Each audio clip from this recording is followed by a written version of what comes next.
So hello guys, welcome back to channel again most welcome to the beautiful platform of made colour team.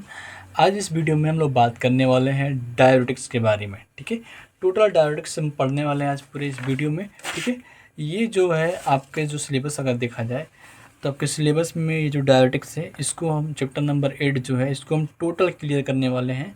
साथ साथ में सबके जितने भी मेडिसिन्स हैं जैसे एसिटाजोलामाइड है, फ्यूरोसेमाइड है, एस्प्रिनोलेक्टोन है, सबके mechanism of action, mode of action देखते हुए हम इसको अच्छे तरीके से पढ़ेंगे। और साथ साथ में हम इसके फार्मास्यूटिकल प्रिपरेशन हो गया, स्टेबिलिटी एंड स्टोरेज ऑर्डर हो गया, साथ साथ में इसके ब्रांड नेम हो गए, यूजेज हो गए, सब पढ़ेंगे हम लोग डिटेल्स में। ठीक है, तो स्टार्ट करते हैं डाययूरेटिक्स को। ठीक, डाययूरेटिक्स जानने से पहले हमें सबसे पहले जानना ज़रूरी होता है कि किडनी के बारे में, क्योंकि जितने भी डायरेटिक्स जो होते हैं सब किडनी के नेफ्रॉन वाले पार्ट्स पे ही वर्क करते हैं। तो अगर हम सिंपल स्ट्रक्चर दिखाएं अगर नेफ्रॉन का, तो ये कुछ ऐसा दिखता है। ये देखो, स्ट्रक्चर ऑफ नेफ्रॉन अगर देखा जाए तो ये एफरेंट आर्टेरियोल है, ये इफरेंट आर्टेरियोल है। ये जो हिस्सा है ये वाला जो आया हुआ है इतने यहाँ तक, ये पीसीटी है, प्रोक्सिमल कन्वोल्यूटेड ट्यूब्यूल। ये लूप ऑफ हेनले है, ये जो लूप, ये देखो इसका स्ट्रक्चर। ये हो गया एफरेंट आर्टेरियोल, ये वाला जो हिस्सा है ये वाला एफरेंट आर्टेरियोल हो गया, ये इफरेंट आर्टेरियोल हो गया। जो एफरेंट होता है ब्लड लेकर आता है पूरे बॉडी से नेफ्रॉन में फिल्ट्रेशन के लिए। जो इफरेंट होता है ये फिल्टर्ड ब्लड को पूरे बॉडी तक लेके जाता है। ठीक है, अभी देखो ये जो हिस्सा है यहाँ से लेके यहाँ तक का जो पार्ट है इसको हम बोलते हैं प्रोक्सिमल कन्वोल्यूटेड ट्यूब्यूल, जिसको हम बोलते हैं पीसीटी। अब देखो ये जो पार्ट है ये लटका हुआ आया हुआ है, तो इसको बोलते हैं loop of Henley, descending loop of Henley, क्योंकि नीचे की तरफ आ रहा है। ये इतना जो हिस्सा है यहाँ से यहाँ तक इसको बोलते हैं ट्रांसवर्स लूप ऑफ हेनले, और ये जो ऊपर चढ़ रहा है इसको बोलते हैं एसेंडिंग लूप ऑफ हेनले। ठीक है, तो ये पता चल गया कि नहीं, ये एफरेंट हो गया, इफरेंट है, ये पीसीटी है। अब ये जो हिस्सा है यहाँ से यहाँ तक इसको बोलते हैं डिस्टल कॉन्वोल्यूटेड ट्यूब्यूल, और ये जो है हिस्सा जो है ये जो ऐसे आया है लंबे खंबे की तरह, इसको बोलते हैं कलेक्टिंग डक्ट। यहाँ से जितने भी फिल्टर्ड चीज़ें होती हैं और जो बाहर होना होती है, मतलब जो एक्सक्रीट आउट होना होती है, ये यूरेटर के थ्रू मिलकर ये आपकी यूरिनरी ब्लैडर में जाता है, और यूरिनरी ब्लैडर से आपके एनस के थ्रू, पेनिस के थ्रू ये बाहर निकल आता है। ठीक है, अब हम देखेंगे, अब यहाँ तक तो क्लियर हो गया कि कैसे नेफ्रॉन दिखता है, इसका स्ट्रक्चर कैसे हो गया, ये तो सब क्लियर हो गया आपको, है कि नहीं। अब हम पढ़ेंगे डायरेटिक्स के बारे में। ठीक है, so diuretics are the drugs that increase the urine output by promoting the excretion of sodium and water from body। मतलब डायरेटिक्स ऐसे ड्रग्स होते हैं जो यूरिन आउटपुट को बढ़ाते हैं, जिसके वजह से जो सोडियम है और जो वाटर है हमारे बॉडी से एक्सेस अमाउंट में बाहर रिलीज होना शुरू हो जाता है, निकलना शुरू हो जाता है। ठीक है, diuretics works by blocking the absorption of sodium in the kidney. जो डायरेटिक्स होते हैं ये सोडियम का जो एब्जॉर्प्शन होता है किडनी में, इसको ब्लॉक कर देते हैं, ताकि बॉडी में, किडनी में सोडियम का एब्जॉर्प्शन हो ही ना। ठीक है, जिसकी वजह से जो वाटर होता है एक्सेस अमाउंट में हमारे बॉडी से यूरिन के थ्रू बाहर निकलना शुरू कर देता है। साथ साथ में सोडियम जो होता है ये भी यूरिन के रास्ते बाहर निकलना शुरू कर देता है। ठीक है, तो ये हो गया डायरेटिक्स। मतलब डायरेटिक्स ऐसे ड्रग्स हैं जो इंक्रीज करते हैं यूरिन आउटपुट को और एक्सक्रीट आउट करते हैं सोडियम को और वाटर को फ्रॉम द बॉडी। ठीक है, जो सोडियम का निकलना इसको बोलते हैं नेट्रीयूरेसिस। ठीक है, नेट्रीयूरेसिस मतलब the removal of sodium from the body, that is called the natriuresis. ठीक है, तो ये डायरेटिक्स जो होता है ये डायूरेसिस करता है, मतलब increase in the production of urine.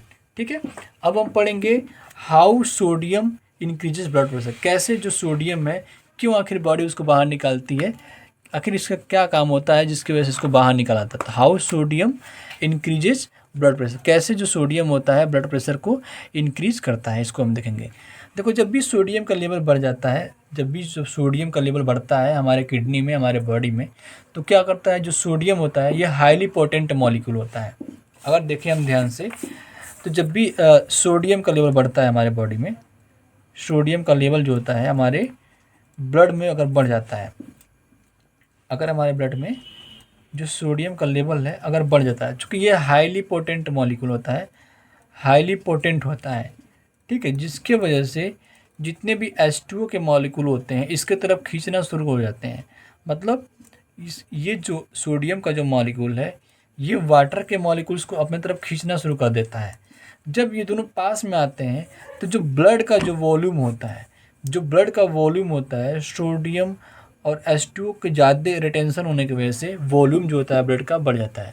और जब भी ब्लड का वॉल्यूम बढ़ता है, हमारा जो ब्लड प्रेशर होता है वो इंक्रीज हो जाता है, जो हमारा जो बीपी होती है वो बढ़ना शुरू हो जाता है। अब यही चीज़ें इसमें बताया गया है कि सोडियम जो होता है, increase in the sodium reabsorption in the kidney, जिसकी वजह से क्या होता है, वाटर का रिटेंशन बोलते ऑस्मोसिस ज़्यादा होता है। जो सोडियम होता है अट्रैक्ट करता है वाटर के मॉलिक्यूल्स, और जो वाटर होते हैं ज़्यादा अमाउंट में जो वाटर होते हैं ब्लड स्ट्रीम में मूव करना शुरू कर देते हैं, जिसकी वजह से एक्स्ट्रा वाटर होने की वजह से हाई ब्लड और जो हमारा कार्डियक आउटपुट है वो बढ़ जाता है, जिसकी वजह से जो हमारा ब्लड प्रेशर होता है वो इंक्रीज़ कर जाता है। ठीक है, तो ये रहा कि कैसे जो सोडियम जो होता है हमारे ब्लड प्रेशर को इंक्रीज़ करा देता है। इसीलिए जितने भी डायबिटिक्स के मेडिसिन हैं वो डिफरेंट साइड पे वर्क करके कभी सोडियम को बाहर निकालते हैं, कभी पोटेशियम को बाहर निकालते हैं, तो कभी कैल्शियम को बाहर निकालते हैं, जो हम आने वाले स्लाइड्स में पढ़ेंगे। ठीक है, now we will study about the classification of diabetics. अब हम डायबिटिक्स के क्लासिफिकेशन के बारे में पढ़ेंगे। एक चीज़ मैं बता दूं आपको कि अगर आप लोग इसका नोट्स बना रहे हो, साथ साथ में इसको रिवीजन कर रहे हो, तो आई एश्योर यू कि बोर्ड में जितने भी क्वेश्चंस आएंगे सबका एक एग्जैक्ट आंसर आपको अपने कॉपी में मिलेगा।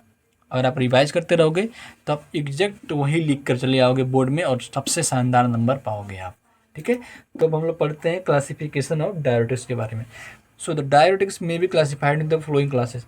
जो डायबिटिक्स होते हैं उसको फ्लोइंग क्लासेस में क्लासीफाई किया गया है, जिसमें जो फर्स्ट आते हैं थायाजाइड्स एंड थायाजाइड लाइक डेरिवेटिव्स। इसमें जो थायाजाइड्स होते हैं और जो थायाजाइड्स की तरह जो डेरिवेटिव्स होते हैं, मतलब थायाजाइड के जो डेरिवेटिव्स होते हैं उसको क्लासीफाई किया गया है। It inhibit the sodium chloride को एसिम्पोटर इन डेंसिटी ऑफ नेफ्रॉन।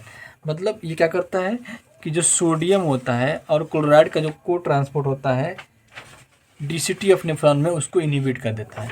डीसीटी बोले तो आपको दिखाया था मैंने कि डीसीटी वाला हिस्सा है। ठीक है, इसमें क्या करेगा ये कि जो सोडियम और क्लोराइड का जो ट्रांसपोर्ट हो रहा है उसको रोक देगा। ठीक है, अभी इसको हम डिटेल में पढ़ेंगे। एग्जाम्पल में देखो हाइड्रोक्लोरोथाइजाइड, क्लोरोथाइजाइड और फ्लोमेथाइजाइड। ठीक है, तो ये हो गया थायाजाइड्स। अब हम पढ़ेंगे थायाजाइड लाइक वाले जितने हैं जो थायाजाइड की तरह ही काम करते हैं, जो थायाजाइड के डेरिवेटिव्स हैं। इसमें हो गया क्लोरोथालिडोन्स, इंडापामाइड, मेटोलाजोन, जीपामाइड, ये सब है थायाजाइड लाइक डेरिवेटिव्स ऑफ थायाजाइड्स। ठीक है, अब जो नेक्स्ट इसका क्लासेस है वो है लूप डायबिटिक्स। लूप बोले तो लूप से ही पता चल रहा है कि ये वर्क कहाँ पर करेगा, लूप ऑफ हेनले पे वर्क करेगा। ठीक है, so it inhibit the sodium potassium and 2 chloride को transport in the loop of Henle. इसका मतलब ये है जितने भी लूप डायबिटिक्स होते हैं इसको हाई सीलिंग भी बोलते हैं, ये इनहिबिट करते हैं सोडियम पोटेशियम 2 क्लोराइड को transport in loop of Henley. Loop of Henley बोले तो ये देखो आप यहाँ पर लूप ऑफ हेनले, यही लूप ऑफ हेनले है, इसमें ये वर्क करता है कौन, लूप डायबिटिक्स। तो एग्जाम्पल में अगर इसका देखा जाए तो फुरोसेमाइड, ब्यूमेटनाइड और टोरसेमाइड, तो ये लूप डायबिटिक्स के अंदर में आते हैं। अब हम पढ़ेंगे इसका नेक्स्ट क्लास, वो है पोटेशियम स्पेयरिंग डायबिटिक्स, जिसमें फर्स्ट इसका क्लास है, इसको भी क्लासीफाई किया गया है, पोटेशियम स्पेयरिंग डायबिटिक्स को भी क्लासीफाई किया गया है। इसमें फर्स्ट आता है एल्डोस्टेरोन एंटागोनिस्ट, जो एल्डोस्टेरोन रिलीज को रोकते हैं, ये ब्लॉक करता है एल्डोस्टेरोन रिसेप्टर। अभी डिटेल में हम लोग पढ़ेंगे। इसमें 2 मेडिसिन आते हैं, एस्पिरिनोलेक्टोन और इप्लेरेनॉन। तो ये सब क्या है, पोटेशियम स्पेयरिंग डायबिटिक्स में एल्डोस्टेरोन एंटागोनिस्ट हैं। ठीक है, अब इसमें जो दूसरा है वो है, पहला तो था एल्डोस्टेरोन एंटागोनिस्ट, दूसरा है सोडियम चैनल ब्लॉकर्स, जो ब्लॉक करते हैं ENAC sodium channels in the collecting duct. ये CD बोले तो कलेक्टिंग डक्ट। इसमें जो एग्जाम्पल आते हैं वो हो गया एमिलोराइट और ट्राइएम्ट्रीन। ठीक है, अब जो तीसरा क्लासिफिकेशन है वो है osmotic diabetics. It increases the osmotic pressure in the renal tubules, जिसकी वजह से डिक्रीज होता है वाटर का रीअब्जॉर्प्शन। ये क्या करता है, जो ऑस्मोटिक प्रेशर होता है रीनल ट्यूबल में उसको क्या करेगा, इंक्रीज करेगा, जिसकी वजह से जो वाटर का रीअब्जॉर्प्शन होता है वो डिक्रीज हो जाता है। और इसके हम एग्जांपल की बातें करें तो मैनिटॉल एंड आइसोसोरबाइट। ठीक है, अब जो नेक्स्ट क्लास है इसका वो है carbonic anhydrase inhibitors. They inhibit the carbonic anhydrase, जिसकी वजह से जो बाइकार्बोनेट का जो रीअब्जॉर्प्शन होता है घट जाता है। इसमें 2 मेडिसिन आते हैं, एसिटाजोलामाइड और मिठाजोलामाइड। अब जो आपके सिलेबस में है, जो आपके सिलेबस में कुछ डायबिटिक्स के नाम हैं, एग्जाम्पल्स हैं जिसको हमको पढ़ना है, उसको हम लोग देखते हैं। जिसमें सम एग्जाम्पल्स जो है एसिटाजोलामाइड, फुरोसेमाइड, बुमेटनाइड, क्लोरथालिडोन्स, बेंजथाइजाइड्स, मेटोलाजोन्स, जिपामाइड एंड अस्पिरिनोलेक्टोन। अब इतने एग्जाम्पल्स हैं जो आपको पढ़ना, जिसमें से ये स्टार मार्क वाला है, इसका मतलब ये है कि इसका स्ट्रक्चर भी हमें पढ़ना है। ठीक है, अब सारे मेडिसिन को वन बाय वन हम पढ़ेंगे, मोड ऑफ एक्शन पढ़ेंगे, फार्मास्यूटिकल प्रिपरेशन पढ़ेंगे, स्टेबिलिटी एंड स्टोरेज पढ़ेंगे एंड यूजेज पढ़ेंगे। ठीक है, so the first medicine is acetazolamide. It is the prototype carbonic anhydrase inhibitor. एक तरह का एक प्रोटोटाइप है, कार्बोनिक एनहाइड्रेज इनहिबिटर है ये। ठीक है, और इसकी आईपीएससी नेम या फिर केमिकल नेम को देखें तो N5 सल्फामोइल 134 थायडाइजोल 2 आइल एसिटामाइड, ये इसका केमिकल नेम है। अब इसके मैकेनिज्म ऑफ एक्शन देखो, mechanism of action. So acetazolamide inhibit the enzyme carbonic anhydrase in the PCT. PCT बोले तो proximal convoluted tubule and the ciliary body of eye, which leads to the decrease in the formation of bicarbonates, जिसके वजह से decrease in the reabsorption of bicarbonates and increase in the dialysis plus reduce I pressure. अब देखो acetazolamide जो होता है ये inhibit करता है कार्बोनिक एनहाइड्रेज इनहिबिटर को पीसीटी में। इसका मतलब ये है कि जो एसिटाजोलामाइड है वो कहाँ वर्क करेंगे, वो यहाँ पे वर्क करेंगे। देखो ये SCO3 का रिलीज हो रहा है कि नहीं, इससे SCO3 का रिलीज होता है प्रॉक्सिमल कन्वर्टर ट्यूबुल से। इसका मतलब ये है कि जो एसिटाजोलामाइड है ये इनहिबिट कर देता है कार्बोनिक एनहाइड्रेज इनहिबिटर को पीसीटी में। और सिलियरी बॉडी ऑफ आई, आँखों का जो सिलियरी बॉडी होता है, जो एक्वस ह्यूमर होता है, वहाँ पर भी ये एनहाइड्रेज को क्या करेगा, इनहिबिट कर देगा, जिसके वजह से डिक्रीज हो जाएगा फॉर्मेशन ऑफ बाइकार्बोनेट। इसका मतलब ये है कि जो बाइकार्बोनेट का फॉर्मेशन हो रहा है इन द सेंस, तो वो क्या हो जाएगा, स्टॉप हो जाएगा। ठीक है, which increase decrease the formation of bicarbonate, जिसकी वजह से जो रीएब्जॉर्प्शन होता है बाइकार्बोनेट का वो बंद हो जाएगा। इसका मतलब ये है कि जो एब्जॉर्प्शन ये हो रहा है बाइकार्बोनेट का वो क्या हो जाएगा, बंद हो जाएगा। ठीक है, तो इसके वजह से डायरेसिस होना शुरू हो जाएगा और हमारी जो आँखों का जो प्रेशर होता है, जो ऑक्यूलर प्रेशर होगा वो घट जाएगा। इसका मतलब ये है कि जो डायरेसिस होगा तो SCO3 का जो मात्रा बढ़ा हुआ था वो यूरिन के थ्रू बाहर निकल जाएगा। और साथ साथ में ये आँखों की बातें कर रहा है। इसका मतलब ये है कि जो हमारी आँखें होती हैं, जो एक्वस ह्यूमर होता है, वहाँ पर जो कार्बोनिक एनहाइड्रेज एंजाइम जो वर्क करता है उसको इनहिबिट कर देगा, जिसके वजह से जो वहाँ पर प्रेशर जनरेट हुआ रहता है वो घट जाएगा। इसका मतलब ये दोनों जगह पे ये वर्क करता है। एज एंटी हाइपरटेंसिव भी यूज होता है ये, और आँख होता है उसको ट्रीट करने में भी इसका यूज़ किया जाता है। ठीक है, अभी देखो ये दिया है कार्बोनिक एनहाइड्रेज इनहिबिटर्स, ये पीसीटी वाले पोर्शन पे ये क्या कर रहा है, काम कर रहा है, जैसे मैंने आपको दिखाया है। अब देखो फार्मास्यूटिकल प्रिपरेशन की अगर हम बातें करें तो ये कैप्सूल के फॉर्म में आता है और टेबलेट के फॉर्म में आता है। जो एसिटाजोलामाइड है कैप्सूल के फॉर्म में आएगा और टेबलेट के फॉर्म में आएगा। अगर स्टेबिलिटी एंड स्टोरेज की बात करें तो it should be stored in the well closed air tight container and protect from the sunlight या फिर लाइट। इसको हमेशा well closed air tight container में रखते हैं और सनलाइट या फिर लाइट से इसको हम बचाते हैं। ठीक है, अगर इसकी पॉपुलर ब्रांड नेम की बात करें तो डायमोक्स के नाम से आता है और सिनोमैक्स के नाम से ये मार्केट में अवेलेबल है। अब इसके हम यूजेस को देखेंगे। जो uses of acetazolamide, it is use to treat. अब ये इन सारी चीज़ों को ठीक करने में ये यूज होता है। पहला ग्लाउकोमा, रिड्यूस करता है आई के प्रेशर को, आई प्रेशर मतलब आँखों का जो प्रेशर होता है, ऑक्यूलर प्रेशर जो हो जाता है उसको ये रोकता है। Altitude sickness, prevent mountain sickness, जो माउंटेन पर चढ़ने से जो घबराहट होती है, सांसें फूलना होता है और सारी चीज़ें होती है, सीकनेस जो आती है उसको ये क्या करता है, कम करता है। डायूरेटिक्स मतलब रिमूव कर देता है access fluid from the body.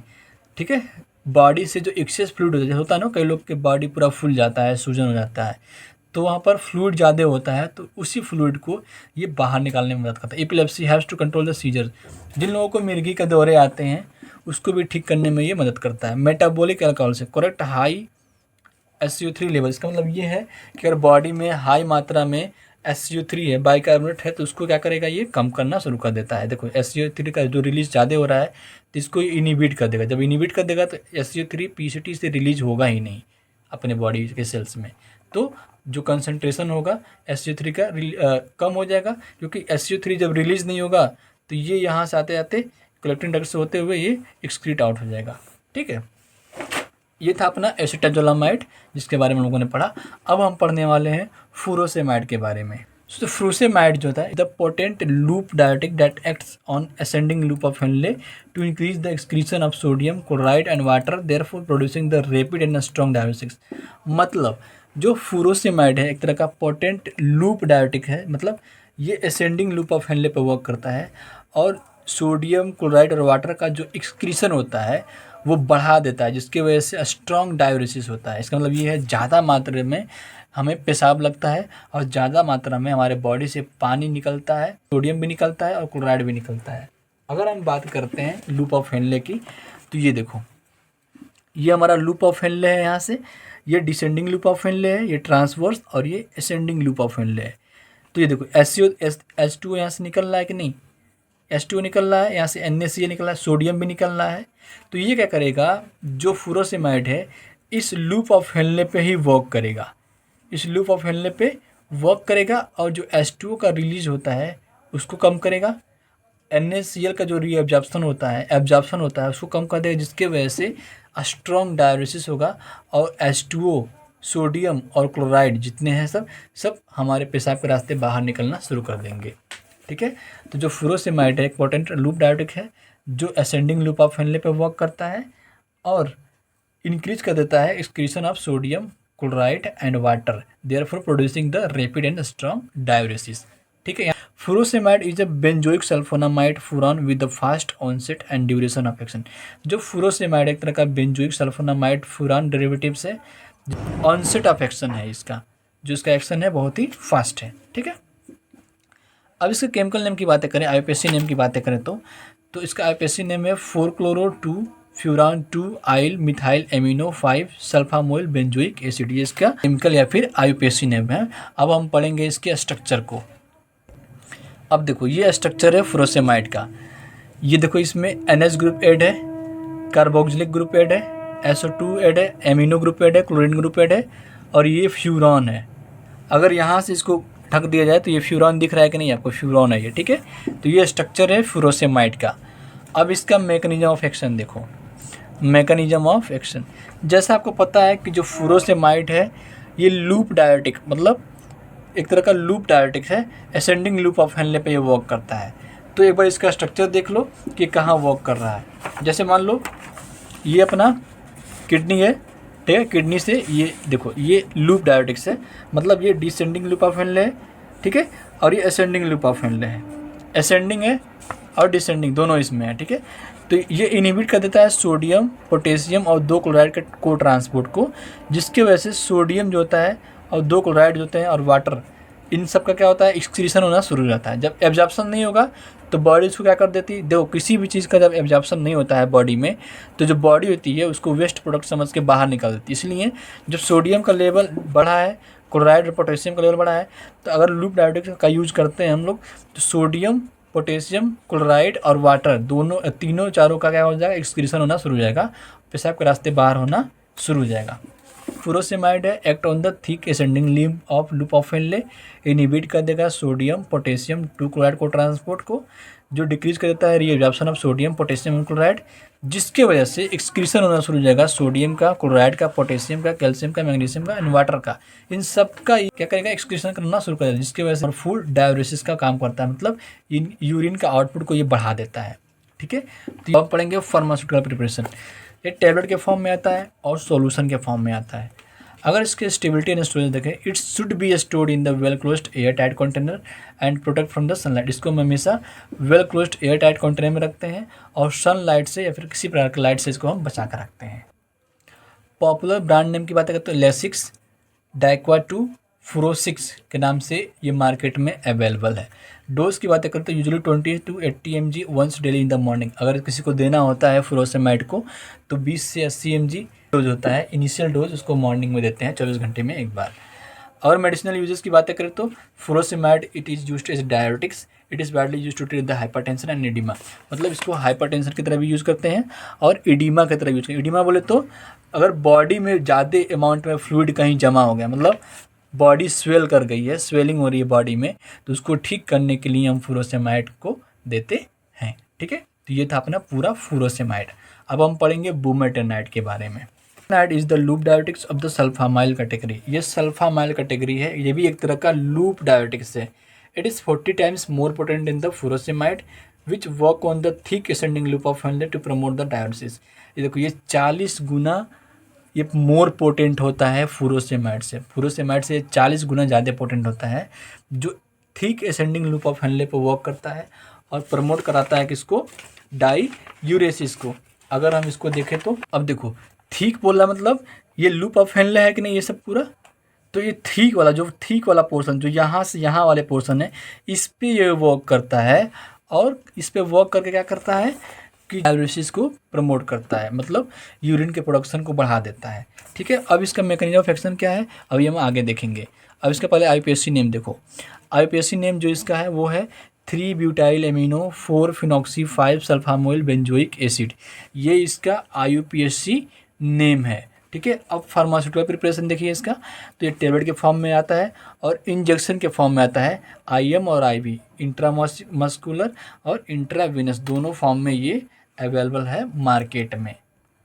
अब जो फुरोसेमाइड है उसका मैकेनिज्म ऑफ एक्शन देखो, सॉरी अब जो बुमेटनाइड है इसका मैकेनिज्म ऑफ एक्शन देखो। So bumetanide acts on the ascending loop of Henle and block the sodium potassium two chloride transport, thereby reducing the reabsorption of sodium potassium chloride, thus promote the diuresis and excretion of electrolyte plus water. इसका मतलब ये है कि जो bumetanide है ascending loop of Henle पे work करता है और ब्लॉक कर देता है सोडियम पोटेशियम और क्लोराइड के ट्रांसपोर्ट को, जिसकी वजह से जो रीअब्जॉर्प्शन होता है सोडियम पोटेशियम और क्लोराइड का वो घट जाता है और सोडियम पोटेशियम और क्लोराइड ये हमारे बॉडी से यूरिन के थ्रू बाहर निकलना शुरू हो जाते हैं। जैसे अगर देखा जाए इसको तो ये जो है अपना thick ascending loop of Henley है, यहाँ से वाटर का एब्जॉर्प्शन हो रहा है, सोडियम का और क्लोराइड का एब्जॉर्प्शन हो रहा है, और बाइकार्बोनेट देखो तो बाइकार्बोनेट भी यहाँ से रिलीज हो रहा है, यहाँ से भी बाइकार्बोनेट रिलीज होगा। तो ये क्या करेगा, जो ब्यूमेटनाइड है इस पर वर्क करेगा और जो वाटर होता है, सोडियम होता है, क्लोराइड, इनके ट्रांसपोर्ट को, इनका जो एब्जॉर्प्शन होता है इसको रोक देता है, जिसके वजह से ये हमारे बॉडी से यूरिन के थ्रू बाहर निकलना शुरू कर देते हैं। ठीक है, तो ये बोल रहा है कि जो असेंडिंग लूप ऑफ हेनले पे वर्क करता है, ब्लॉक करता है सोडियम पोटेशियम क्लोराइड को ट्रांसपोर्ट को, जिसकी वजह से रीअब्जॉर्प्शन जो होता है सोडियम पोटेशियम क्लोराइड का वो घट जाता है, जिसकी वजह से डायोरेसिस होता है और एक्सेस अमाउंट में वाटर के थ्रू हमारे बॉडी से इलेक्ट्रोलाइट जो होते हैं सोडियम पोटेशियम क्लोरीन बाइकार्बोनेट हमारे बॉडी से बाहर निकलना शुरू कर देते हैं। अब इसकी स्टेबिलिटी एंड स्टोरेज देखो, it should be stored in the air tight close protect from the light. इसको हम एयर टाइट कंटेनर में रखते हैं और लाइट से इसको हम बचाते हैं। अब इसका पॉपुलर ब्रांड नेम देखें, ब्यूरीनेक्स के नाम से आता है, बुमेक्स के नाम से ये मार्केट में अवेलेबल है। बुमेटनाइड अगर आप लेने जाओगे मार्केट में तो आपके ब्यूरीनेक्स और बुमेक्स के नाम से आपको मिल जाएगा। अब इसका यूजेस देखो, uses of bumetanide, it is used for the treatment of oedema associated with the congestive heart failure, hepatic and renal disease.